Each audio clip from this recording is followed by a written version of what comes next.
자, 안녕하세요. 통합사회 사회 선생님 정치영이라고 합니다. 여기서 말하는 우리가 통합사회는 1단원에서 행복에 이제 우리가 행복하기 위한 목적이나 우리가 통합적 관점 그리고 행복을 위한 우리가 조건 이런 것들을 여러분하고 토론도 했고 저의 의견도 함께 나눴습니다. 그리고 우리가 그런 과정 속에서 우리가 사회를 어떻게 공부를 해야 되는지를 배워간 것 같아요. 근데 이제 거기에 대한 보충 설명이 우리가 일단 필요하겠죠. 우리가 행복만 추구한다고 되는 건 아니기 때문에 여기서 말하는 사회문화는 선행 과정이 아닙니다. 우린 통합사회에서 사회문화, 그 다음에 정치와 법, 한국지리, 세계지리, 역사에 이르기까지 이 영역들을 고루 분포해 놓은 게 우리가 통합사회입니다. 그래서 우리가 통합사회를 이해하기 위해서 일단 중요한 일반사회 과목에 우리가 사회문화라고 하는 이 부분의 필요 부분까지만 끌어오겠습니다. 자, 우리는 두 가지로 나뉩니다. 우리는 사회문화 현상이라고 하는 하나의 현상이 있어요. 그 다음에 자연현상이라고 하는 하나의 현상이 있습니다. 이 둘은 뭐가 다를까라고 얘기를 한다면 한 가지는 정확합니다. 인간에 의해서 인위적으로 인간이 만든 현상을 사회문화 현상, 그 다음에 자연현상은 인간의 의지와 관계없다라는 게 가장 큰 거예요. 그럼 인간의 의지와 관계없다라는 건 학교 밖에서 꽃이 핀다라고 하면 꽃은 인간의 의지와 상관이 없습니다. 근데 밖에 운동장에서 비가 와요. 어제처럼 만약에 비가 올 때 인간이 우산을 쓰는 행동은 인간이 인위적으로 인간의 가치가 반영된 행동들이다라고 보는 거죠. 거기서 우리가 두 가지가 다르게 나타납니다. 자, 그리고 나서 그럼 특징을 잡아보면 사회문화 현상의 특징은 가치를 함축합니다. 사람이기 때문에 행동하는 거야. 근데 아까 꽃이 피는 것처럼 꽃이 피는 거에 대한 건 가치가 없습니다. 꽃이 피는 꽃에 대한 가치가 없다는 게 아니고 꽃이 예쁘다 아니다를 판단하는 것도 인간이란 얘기예요. 그러니까 인간이 내리는 가치는 자연한테는 존재하지 않는다 이런 말입니다. 당위적인 규범의 반영이라고 했는데 이거 마땅히 해야 하는 것을 우리가 당위라고 한다면 인간이기 때문에 가지는 거야. 근데 자연은 그냥 존재 자체로만으로도 존재 법칙을 가집니다. 꽃이 존재 자체에서 의미가 있지 마땅히 해야 하는 것을 하는 건 아닙니다. 그러니까 틀리다. 자, 사회문화 현상에선 개연성과 확률의 원리가 존재한다. 비가 오면 밖에 우산을 써야 하는 게 당연하겠지만 우산을 안 쓰는 사람도 있어요. 그렇기 때문에 그거는 개연성과 확률의 원리다라고 보는 거죠. 근데 꽃은 반드시 3, 4월이 되면 그 시기가 되면 피게끔 되어 있습니다. 이거는 필연과 확실성의 원리다. 이게 다른 점이죠. 자, 그 다음에 마지막 이 시험에 자주 나오는 건데 자, 통합사회랑 사회문화는 다르지 않아요. 자, 보면 보편성과 특수성이 공존한다. 이 말이 무슨 말이냐면 사람들은 밥을 먹지만 우리나라 사람들은 빵을 먹을 수도 있습니다. 보편적으로 이것을 한다라는 것이 다른 것들이 나타난다는 얘기가 사회문화 현상이야. 우산을 99명이 써도 한 명이 우산 쓰지 않고 달려나간다면 그거는 특수성이 존재한다.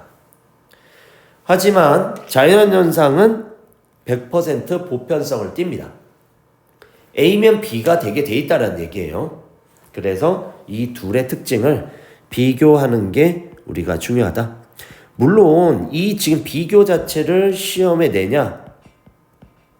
시험 출제하지는 않습니다. 하지만 머릿속에 이해해야 사회를 이해할 수 있다.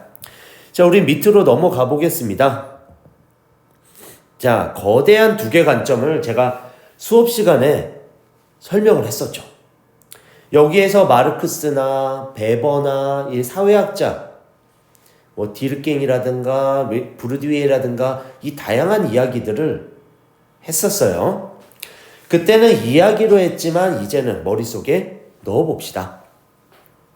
자, 우리는 거시적 관점 또 미시적 관점을 얘기할 수 있습니다. 일면 중학교 때 여러분들이 배웠던 대로 거시적 관점은 숲을 바라보라고 우리가 배웠을 거고, 미시적 관점은 나무를 바라보라고 얘기를 했겠죠. 자, 여러분들은 사회를 이제부터 바라볼 때 이 거대한 두 가지 관점을 나누어서 바라봐야 합니다. 그럼 이 두 가지 관점 중에 거시적 관점은 사회의 구조와 제도입니다. 그럼 예를 들면 학교라는 교육과정의 구조, 내가 배워야 할 2015 개정 교육과정은 어떻게 흘러가는 것일까 하는 건 구조입니다. 거기에 여러분들은 제도, 입시 제도, 수시, 정시, 수능 제도를 바라보는 건 여러분들이 이런 거시적 관점을 이해해야 합니다. 자, 다음은 미시적 관점이에요. 그럼 미시적 관점은 뭐냐? 여기서 막 나오죠. 일상생활에서 이루어지는 개인 간의 상호작용. 자, 이런 거 같은 경우는 여러분들은 1학년 1반 혹은 1학년 2반입니다. 근데 각각의 두 반에서 1학년 1반과 2반이 먼저 중요하고, 거기에 학생들이 들어왔을 때 그 규율과 학급의 분위기를 맞춰야 한다라고 보면, 자, 우리는 이렇게 얘기를 했죠. 저번에 팀이냐 팀원이냐. 팀을 중요시하게 바라보는 건 우리가 사회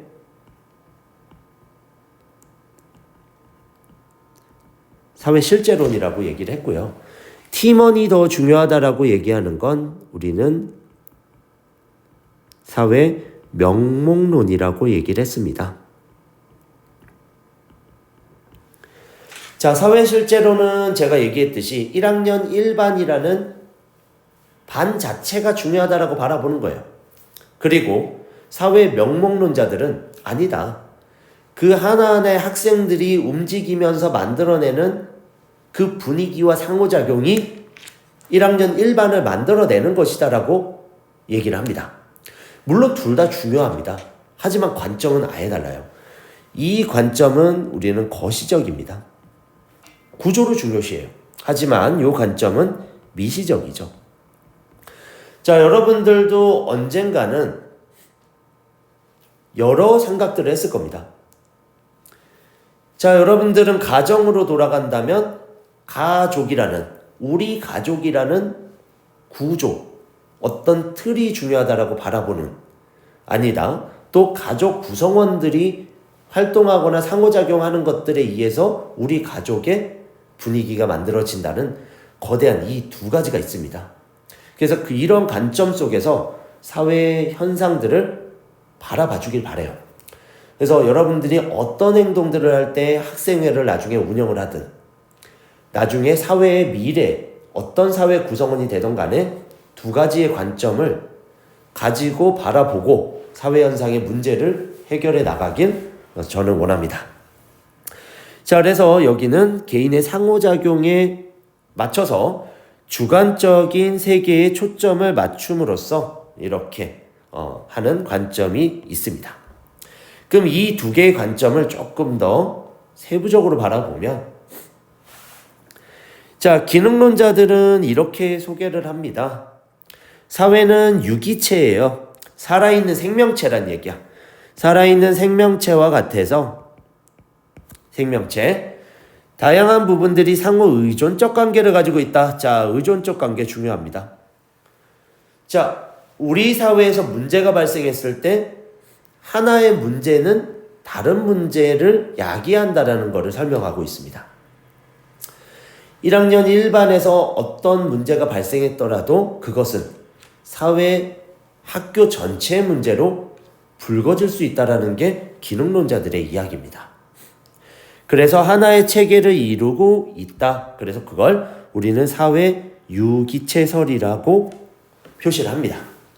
자, 결국은 학교 수업에서 설명했던 대로 이 기능론자들이 말하는 것들은 이 전체 사회의 구조와 틀이 중요하고 거기서 하나라도 어긋나면 문제가 생길 수 있으니까 이것들을 해결해야 된다라는 걸 우리는 주장하고 있습니다.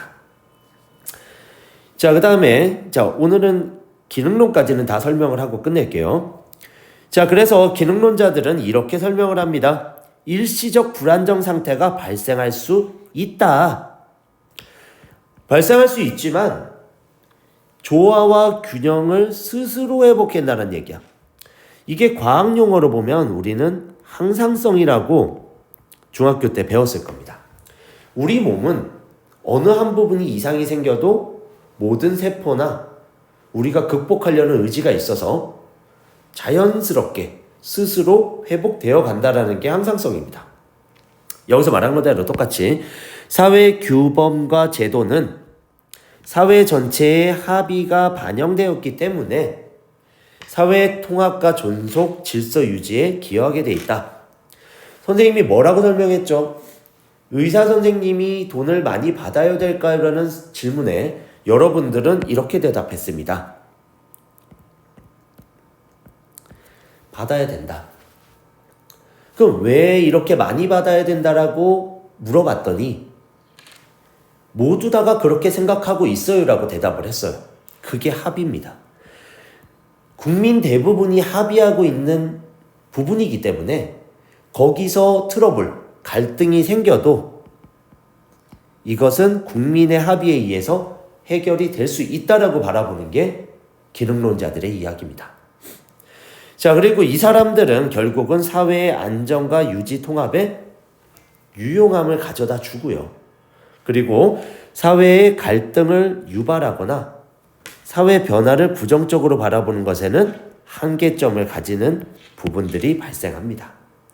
결국 무슨 말이냐면 사회 갈등들을 발생을 안 시키려고 노력하기 때문에 이것들을 간과하거나 이것들을 부정적으로 바라보는 이 시각들이 존재한다 이런 말이에요. 그래서 기능론에 대한 이야기와 우리가 뒤에 갈등론에 대해서 얘기하겠지만 여러분들은 사회를 어떻게 봐야 될지 관점에 3월 달에 모든 것들을 쏟아 부어야 합니다. 그래서 사회를 공부하기 위해서는 첫 한 달은 이 관점을 어떻게 내가 바라볼 수 있는 능력을 키워가는 게 여러분들이 앞으로 3월 동안 해줘야 될 일입니다. 그래서 다음 시간에는 아마 제가 갈등론에 대해서 이어서 수업을 할 거고 나머지는 그러니까 저는 통합사회 수업은 여러분들과 토론도 하고요. 좀 즐겁게 그리고 이렇게 내용 정리를 구체화하는 건 또 유튜브를 통해서 할 거니까 시험에 접근하기 위해서는 두 가지를 또 함께 공부를 열심히 해주면 많은 지식들을 얻어갈 수 있을 겁니다. 자, 여기까지 하겠습니다.